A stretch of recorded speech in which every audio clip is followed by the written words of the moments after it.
අයිබෝන් ජයන්ත උක්වත්ත බැංකුව ඉඳලා කතා කරන්නේ බලමු අද දවසේ ක්‍රිප්ටෝ අප්ඩේට් එක මොන වගේද කියලා. අද දිනය 2023 අගෝස්තු 30 වෙනිදා දවස අගෝස්තු මාසයේ විශාල හැලහැප්පීම් තොගයක් මැදේ ඔන්න අවසානයේ කරා ළඟා වෙමින් ඉන්නවා.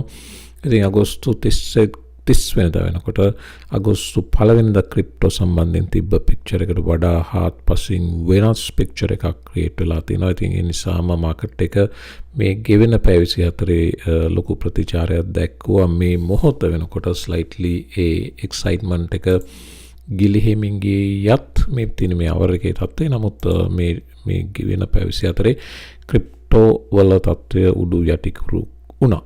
ඉතින් ඒකට විශාල වශයෙන් බලපෑමෙන් මේ කාරණාවෙන් මේ හේතුව GRAYsCALE උසාවි තීන්දුව ලැබුණා GRAYsCALE එකට වාසී විදියට. ඉතින් මේක විනිසුරු වරුන් 3 දෙනෙක්ගෙන් සමන්විත විනිසුරු මණ්ඩලකින් ඊයේ දවසේ මේ ප්‍රතිඵලය ලැබුණේ. ඉතින් මේකම තව විශාල ප්‍රමාණයක් තියෙනවා ක්‍රිප්ටෝ සම්බන්ධයෙන් කතා කරන්න.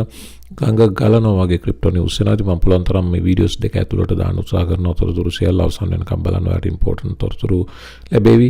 ඒක මතක් කිරීමක් කරනවා Patreon එකට සම්බන්ධ වෙනවා නම් මේකේ link එක තියෙනවා YouTube video description box එකේ. මේක දැන් global day trading සහ swing trading community එකක් විදිහට අපි විශාල වශයෙන් දැනුම ෂෙයා කරගනිමින් trades ගනිමින් trades win කරමින් trades loss කරමින් loss වෙමින් ඒ සියල්ල මේතන පේනවා ඔයාට ෂෙයා කරමින් අපි යනවා. ඉතින් අපි loss වුණත් එකයි එක යුනිට් එකයි $1 එකයි නැත්නම් $5ක් trade එකට risk කරනවා නම් $5යි $10ක් risk කරනවා $10යි නැති වෙන්නේ එච්චරයි. gain එකක් ආවොත් එවැනි අඩුම එවැනි එකමාරු ගුණයක් නැත්නම් එවැනි දෙකක් 2 times 3 times 4 times වෙන්න පුළුවන්. එහෙම නැත්නම් එවැනි 10 11 times වෙන්න උනත් පුළුවන්. මේ තියෙන එවැනි ට්‍රේඩ් එකක් අපි ඩිස්කස් කරපු BCH crash වුණා. මේකේ එකක් අපි ෂෝට් කරන්න ගියා loss වුණා. දෙවෙනි එක ෂෝට් කරා සාර්ථකයි. තුන්වෙනි එක buy trade එකක් මේ තියෙන්නේ ඒ 1 risk කරලා එවැනි 11 times ප්‍රතිඵලයක් gain එකක් ගත්ත trades. මෙවැනි trades එක මම trade මේ day trading වල swing trading වල losses අතහැරලා දාලා යන්න බෑ. losses business එකේ කොටසක්. හැබැයි loss එක වුණොත් එකයි gain එකක් ආවොත් එවැනි at least එවැනි එකමාර ගුණයක්. ඉතින් මේ වගේ එවැනි 10 times 11 times එන අවස්ථාවක් තියෙනවා. ඉතින් මේක තමයි කල යුත්තේ අඩුවෙන් loss වෙන එක සහ වැඩියෙන් gain එකකට යන එක. එතකොට තමයි sum total එක positive වෙන්නේ. ඉතින් මේක ඊටාම සරල අංක ගණිතයක්. මේ වැනි trades අපි share කරන Patreon එකේ මෙවැනි trades අතරේ loss වෙන ඒවා තියෙනවා. ඒතකොට loss වුණොත් එකයි gain එකක් ආවොත් අඩුම එකමාර හෝ අර මං කලින් පෙන්නුවා වගේ ඊට වැඩිය දෙගුණයක් loss එක වගේ 3 ගුණයක් 4 ගුණයක් 5 ගුණයක් වෙන්නේ. මේක day trade කරන විදිහත් මේකමයි, swing trade කරන විදිහත් මේකමයි. day trading වලදී 15 minute chart එකේ වට ලැබෙනවා. swing trading වලදී 1 hour වෙන්න පුළුවන්, 4 hour වෙන්න පුළුවන්. සමහර විට daily higher frame වල වෙන්නත් පුළුවන්. ඉතින් day trading වලට සම්බන්ධ වෙනවා නම් ඕන tier එකකින් සම්බන්ධ වෙන, swing trading වලට එනවා නම් second tier එක හෝ ඊට ඉහළ tiers වලින් ඔයාලට සම්බන්ධ වෙන්න හැකි. link එක තියෙනවා YouTube video description box එකේ. ඉතින් සම්බන්ධ වෙන්න පුළුවන්.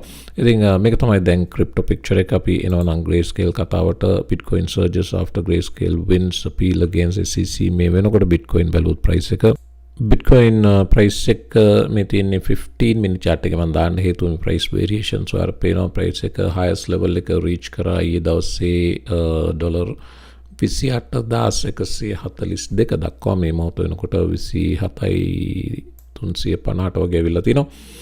price එක පේනවා මෙතන අවස්ථා කීපයක try කරනවා 27,300 region එක hold කරන්න. මේ මොහොත වෙනකොටත් ආයමත් ඇවිත් එතන land වුණා. ඉතින් price එක තරමක් මේ level එක දැන් මේ 4-5 වෙනි අවස්ථාවත් try කරනවා. බලමු බයස්ලට මේ level solve කරගන්න පුළුවන් වේවිද කියලා.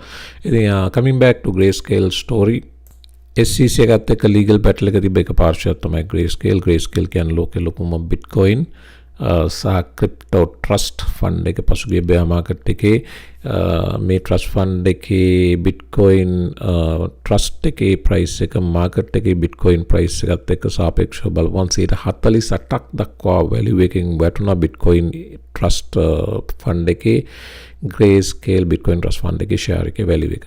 හැබැයි දැන් මේ සිද්ධියත් එක්ක ඊයේ නඩුවේ තීන්දුවත් එක්ක Bitcoin 27000න් උඩට ඇවිත් 28150ට එන අතරේ මේ trust fund එකේ නැත්තම් GBTC share එකේ price එකත් පැහැදිලි jump එකක් ගත්තා.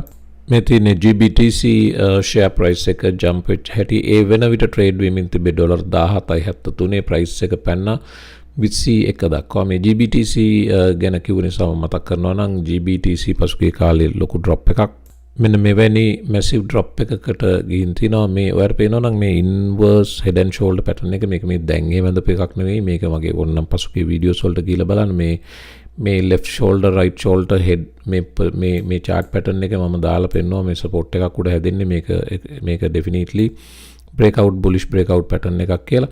හැබැයි කියලා සති 3කටත් සති මේක daily chart එක නේ සති 3ක් විතර ගියා.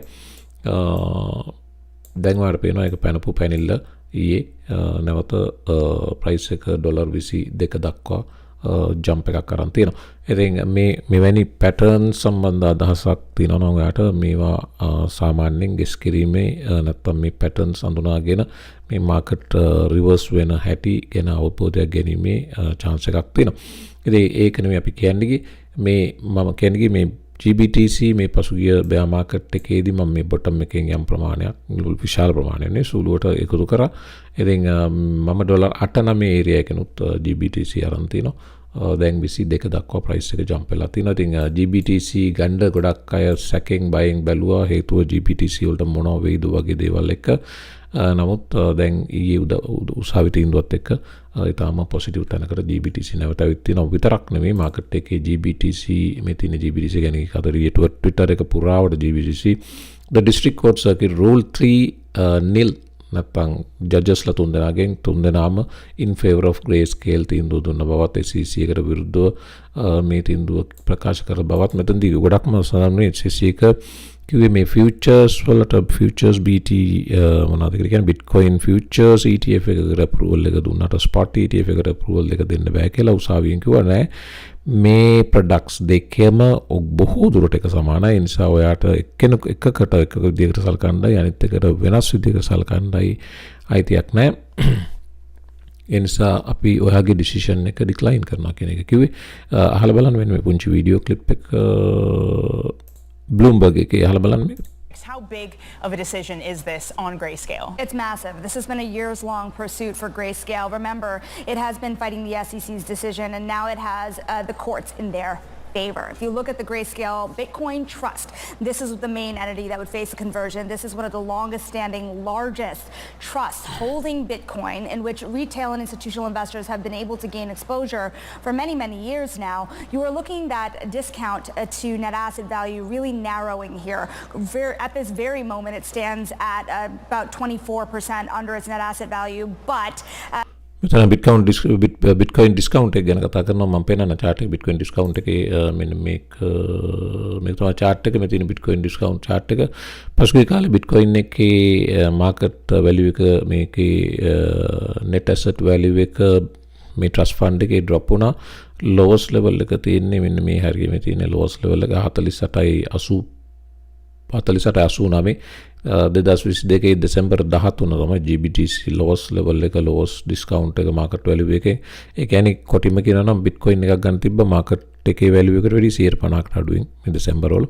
නමුත් දැන් කාලයක් ගෑවෙමින් මේ 2023 ආරම්භයත් එක්ක GBTC එකට යම් තත්ත්වයක් හොඳ තත්ත්වයක් එමින් තිබ්බා.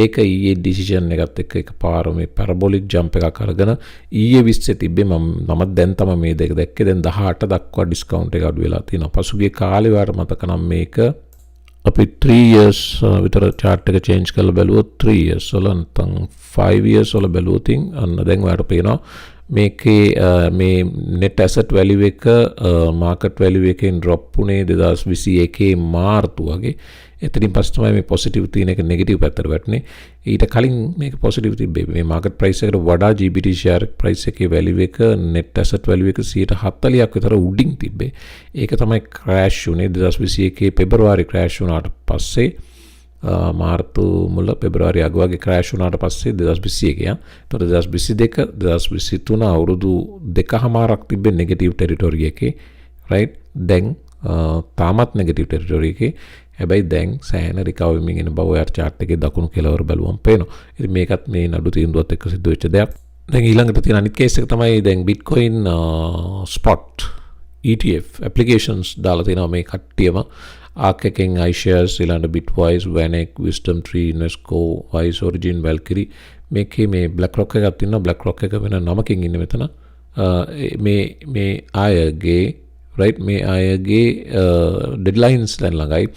සෙප්තැම්බර් මාසෙට ඩෙඩ්ලයින් තොගයක් එනවා. එතකොට පළවෙනි එක මට පේන විදිහට තින්නේ සෙප්තැම්බර් වල මුලම 2nd සෙප්තැම්බර් වගේ. එතකොට මේ වට දැන් පිළිතුරු සැපිය යුතුයි SEC එක විසින්. දැන් ඊළඟට SEC එක මේකට මොකද්ද කියන්නේ කියන එක සම්බන්ධයෙන් ලොකු මාකට් එකේ කතාවක් යනවා. මේ ජේම්ස් සෙෆර්ඩ් කියන්නේ chartered financial advisor කෙනෙක්. එයා කියනවා මේ නඩුවේ තීන්දුවේ කොපියකුත් දාලා I have read through and digested a bit. This is a complete and utter rebuke of all the SEC's spot Bitcoin ETF denial orders. මේක SEC එක මෙතෙක් කරපු මේ ප්‍රතික්ෂේප කිරීම සම්බන්ධයෙන් උසාවිය සම්පූර්ණ විරෝධය මේ හරහා ප්‍රකාශ වෙනවා. ඉතින් දැන් there is no wiggle room basically. all of the SEC's arguments are shot down here. මෙතනදී SEC එක මේ spot Bitcoin ETF ප්‍රතික්ෂේප කරන්න ගත්ත arguments සියල්ල මෙතනදී බිඳ දමා ඉවරයි. දැන් ඊළඟට deadlines වලදී SEC එක මොකක්ද ඊළඟට කියන්නේ කියන එක සම්බන්ධයෙන් අවධානය යොමු කරන්න අවස්ථාව දැන් ලැබිලා තිනවා. සහ මොකද්ද වෙන්නේ කියන එක සම්බන්ධයෙන් හැමෝම බලන් ඉන්න තැනකට මාකට් එක කැරකිලා ආවා. ඒ විතර නෙවෙයි SEC එක ඇතුළෙත් දැන් ගැරි ගින්ස්ලට විරුද්ධව රෙබෙලියන් එකක් ඉරප්ට් වුණ බව සඳහන් වෙනවා. ගැරි ගින්ස්ලර් ඇතුළේ ඉන්න කමිෂනර්ස්ලා ටික ගැරි ගින්ස්ලර් සහ මේ පිරිසට විරුද්ධව යුද ආරම්භ කර බවත් සඳහන් වෙනවා. ඔයාලට මතක නම් ඉතින් හෙස්ටර් පියර්ස් කියන්නේ අපි දන්නවා හෙස්ටර් පියර්ස් කියන්නේ කමිෂනර් කෙනෙක් SEC එකේ. නමුත් NFTs වලට සහ ක්‍රිප්ටෝ වලට තරමක හිතවාදී කෙනෙක්. දැන් තව එක්කෙනෙක් උඩට ආවා මාක් උගේඩා කියලා. මේ දෙන්නම ගැරි ගින්ස්ලර්ගේ මේ දේ සම්බන්ධයෙන් දැඩි විරෝධය ප්‍රකාශ කරපු මේ කීම සඳහන් වෙනවා. මේක මේ NFT වලට ඊ දඩයක් ගැහුවා. ඒ දඩේ ගැහුවේ මේ ඉම්පැක්ට් තියරි කියන කම්පැනිකට විරුද්ධව මිලියන 6ක් ගෙවලා සෙටල් වුණා. ඊයේ වීඩියෝ කතා කරා. මම ඕනනම් බලන්න ඊයේ වීඩියෝ. ඒකට විරුද්ධව තමයි මේ කතාව ගියේ. ඒ නිසාම තමයි මේ ඇතුලේ කැරලි ගන්න. මේක ලෝක කියන්නේ මේ SEC එකේ තියෙන පැරණි ට්‍රැඩිෂනල් නීති රීති NFT වගේ අලුත් ටෙක්නොලොජි එකකට සිකියුරිටිස් කියලා චෝදනා කරන්න තරම් බලවත් නැහැ. ඒ නිසා මේවට අලුත් නීති රීති හදන තෙක් මේ අයට මේ තලාපෙලා පීඩනයටපත් කිරීම නොකළ යුතුයි බව. මේක සින්දුවක් මේක මම ප්ලේ කරන්න යන්නේ නැහැ. නමුත් මේක හොයාගෙන බලන්න වටින එකක්. මගේ Twitter handle එකට යන මම මේක share කරලා තිනවා. ගැරි ගින්ස්ලර්ගේ මේ සිද්ධිය සම්බන්ධයෙන් ඉතාම ලස්සනට ලියපු ගීතයක් නඩු තීන්දුව බේස් කරලා තමයි මේක රචනා වෙලා තින්නේ. අහලා බලන්න අහන්න වටින එකක්. මගේ Twitter handle එකේ තියෙනවා link එක පහළ තියෙනවා. එතනින් යන්න පුළුවන්. ගියොත් අමතක නොකර Twitter එකට follow කරන්න. මේ සම්බන්ධයෙන් නීතිමය පසුබිම වගේ වැදගත් කාරණා ගොඩක් තියෙනවා. තව කතා කරන්න සහ ක්‍රිප්ටෝ ස්පේස් එකේ අනිත් තොරතුරු එන්න second video එකට අපි ඒ ටික කතා කරමු.